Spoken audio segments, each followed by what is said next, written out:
आप सभी का एग्जाम नगरी के यूट्यूब स्ट्रीम प्लेटफॉर्म पर स्वागत है। जैसा कि हम आपके लिए डेली के डेली एक नई सूचनाएं देते हैं, उसी क्रम पे आज हम आपको डेली अब से प्रत्येक दिन की सूचनाएं हम आपको देंगे कि क्या क्या हुआ, और शिक्षा जगत से रिलेटेड और वैकेंसियों से रिलेटेड आंसर की रिज़ल्ट या फिर कोई नई वैकेंसी हो, चाहे यूपी ट्रिपल सी हो, चाहे यूपीएससी हो, टीजीटी पीजीटी यूपी सीटेट शिक्षक भर्ती, अन्य एग्ज़ाम या अन्य जनपदवार या अन्य राज्यों से निकली हुई भर्तियां या न्यूज़ होगी, हम सबको आपको देंगे। खासतौर पर उत्तर प्रदेश से निकली हुई भर्तियों की सूचना आपको यहां से मिलेगी। तो चलिए आज के समाचार पत्रों की सूचना जो छपी महत्वपूर्ण सूचना हम आपको बताएंगे आज 21/4/2023 से। उसी क्रम पे देखिए पहली सूचना क्या है। सहायक आचार्य भर्ती के मामले में उच्चतर शिक्षा सेवा आयोग पहुंचा हाईकोर्ट।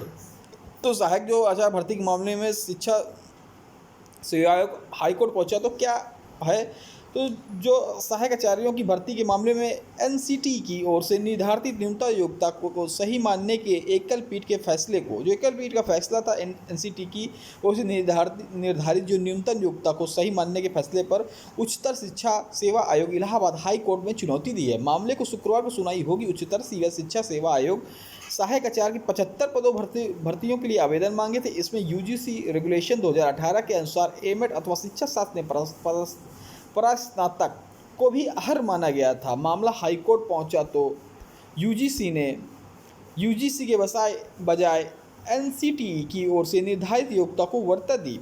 हाईकोर्ट ने कहा कि विशेष अधिनियम के तहत एनसीटी का गठन हुआ है। उच्चतर शिक्षा सेवा आयोग को न्यूनतम योग्यता में परिवर्तन करने का कोई अधिकार नहीं है। कोर्ट ने बीएड विषय का फिर से विज्ञापन प्रकाशित करने का आदेश दिया। कोर्ट ने प्रभावित अभ्यर्थियों की फीस 2 सप्ताह के भीतर वापस करने को कहा था। आयोग ने एकल पीठ के इसी आदेश को हाईकोर्ट में चुनौती दी थी। यूपीएससी में 49 पदों के लिए 25 तारीख से होंगे साक्षात्कार। तो क्या है, तो आप देख रहे हैं खान अधिकारी और प्रवक्ता के 49 पदों पर भर्ती के लिए उत्तर प्रदेश लोक सेवा आयोग में 25 से 27 अप्रैल तक साक्षात्कार इंटरव्यू होंगे। इंटरव्यू के लिए 148 अभ्यर्थियों को बुलाया गया। आयोग की वेबसाइट पर प्रवेश पत्र जारी कर दिए गए। यह साक्षात्कार या इंटरव्यू 2 पाली में कराया जाएगा। इसके बाद एक 2 दिन में परिणाम जारी कर दिया जाएगा। सीधी भर्ती के अंतर्गत भूतत्व एवं खनिक्रम विभाग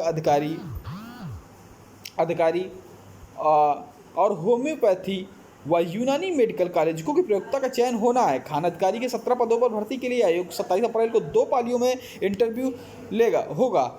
इंटरव्यू के लिए रिक्त पदों के लिए सापेक्ष करीब 5 गुना यानी 83 अभ्यर्थियों को बुलाया गया। राजकीय यूनानी मेडिकल कॉलेज प्रवक्ता इमुल अदबिया के एक पद के लिए 25 अप्रैल होने वाले साक्षात्कार या इंटरव्यू 5 अभ्यर्थियों को बुलाया गया है। और राजकीय होम्योपैथिक मेडिकल कॉलेज के प्रवक्ता पहले पैथोलॉजी के पदों पर भर्ती के 25 अप्रैल को इंटरव्यू होगा। इस रिक्त पदों के सापेक्ष 23 अभ्यर्थी बुलाए गए। प्रवक्ता एनाटॉमी के 4 पदों के लिए 25 अप्रैल को इंटरव्यू होगा। 3 अभ्यर्थी बुलाए गए। इसमें से अभ्यर्थी कम इसलिए पद खाली रह जाएंगे। प्रवक्ता सर्जरी के 10 पदों के लिए 26 अप्रैल और इसमें 14 अभ्यर्थी बुलाए गए। प्रवक्ता फिजियोलॉजी के 8 पदों के लिए 20 अभ्यर्थियों को 26 अप्रैल तक साक्षात्कार के लिए बुलाया गया। तो पूरी खबर होगी। अब 23 मई से होगी पीसीएसजे 22 की मुख्य परीक्षा। तो पहले ही दिन पाली में सामान्य ज्ञान व दूसरी पाली में अंग्रेजी का पेपर। 24 मई को पहली में हिंदी, दूसरी पाली में विधि का प्रश्न पत्र होगा। तो देखिए क्या है खबर। उत्तर प्रदेश लोक सेवा आयोग उत्तर प्रदेश के न्यायिक सिविल जज जूनियर डिवीजन मुख्य परीक्षा 23, 24, 25 मई को आयोजित की जाएगी। आयोग ने परीक्षा कार्यक्रम जारी कर दिया गया। प्रयागराज और लखनऊ के 2 सत्रों में सुबह 9:30 से 12:30 बजे, अपराह्न 2 से शाम 5 बजे होगी। आयोग सचिव विनोद गौड़ के अनुसार 23 मई को पहली पाली सामान्य ज्ञान की, दूसरी पाली में अंग्रेजी भाषा और 24 मई को पाली को हिंदी भाषा या दूसरी पाली में विधि प्रथम प्रश्न पत्र मौलिक और 25 मई को पहली विधि प्रश्न पत्र प्रक्रिया एवं साक्ष्य व दूसरी पाली में विधि तृतीय प्रश्न पत्र और दंड राजस्व और स्थानीय विधियाँ की परीक्षा होंगी। तो आप जानते हैं कि पीसीएसजे के 303 पदों के सापेक्ष अनिरीक्षित वर्ग के 123, ओबीसी 81, एससी के 63, एसटी के 6, ईडब्ल्यूएस के 30 पद शामिल हैं। तो आपको पता है कि इसमें 7,95,065 अभ्यर्थियों ने आवेदन किए थे, जिसे 12 फरवरी 2023 को प्रारंभिक परीक्षा में 50,837। ठीक है, एक मिनट, 7 लाख नहीं, 79,565 अभ्यर्थियों ने आवेदन किया था। 7 लाख नहीं, 79,500, थोड़ा सा मिस्टेक हो गई थी। 79,565 अभ्यर्थियों ने आवेदन किया था, जिसमें 50,837 लोग शामिल हुए थे, अभ्यर्थी शामिल हुए थे। अब देखिए दूसरी खबर है कि CUET PG 5 से 12 जून तक होगा।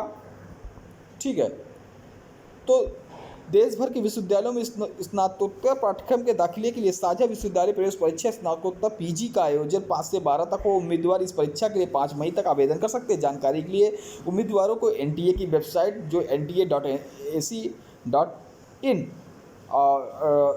फिर दूसरी वेबसाइट है CUET.NTA.nic.in, नियमित रूप से देखने की सलाह दी गई है। और C2 PG का यह दूसरा आयोजन होगा। तो ये पैरा मेडिकल का नर्सिंग संस्थानों को फर्जी वेबसाइट बना बाटी मान्यता। तो आप देख सकते हैं 100 से अधिक संस्थानों को जारी की गई मान्यता। ओमेक्स हाइट में बंद कराया गया दफ्तर। तो आप देख सकते हैं कॉलेजों की मान्यता के लिए फर्जी वेबसाइट बनाई गई और लाखों रुपए लिए गए। और संचालक जो था वो भोजपुरी कलाकार मौके से फरार हो गया है। बगैर मान्यता चले संस्थानों को पर्दाफाश हुआ और यूपी स्टेट मेडिकल फैकल्टीज से मिलती जुलती वेबसाइट बनाई है। बरेली में एक संस्थान के जरिए फर्जीवाड़े खुलासा हुआ। अब देखिए CRPF के बारे में देखते हैं। ये CRP परीक्षा का प्रवेश पत्र जारी कर दिया जाएगा। कर्मचारी आयोग ने बृहस्पतिवार केंद्रीय रिजर्व पुलिस CRPF बल परीक्षा 2022 के चयनित अभ्यर्थियों को प्रवेश पत्र जारी कर दिया गया। चयनित अभ्यर्थियों को प्रवेश पत्र ऑनलाइन माध्यम से CRPF की आधिकारिक वेबसाइट डाउनलोड कर सकते हैं। CRP के अंतर्गत CPF, SFF, rifleman, Assam rifle और NCB की भर्ती के लिए आवेदन लिए गए। तो आज की जो मुख्य समाचार और मुख्य पेपर में छपी जो सूचनाएं थी हमने आपको प्रकाशित कर दी। आपको डेली इसी तरह सूचनाएं मिलेगी। आप चैनल को सब्सक्राइब करें, बेल आइकन दबा दें। जय हिंद, जय भारत, धन्यवाद। लाइक, शेयर, सब्सक्राइब करना न भूलें।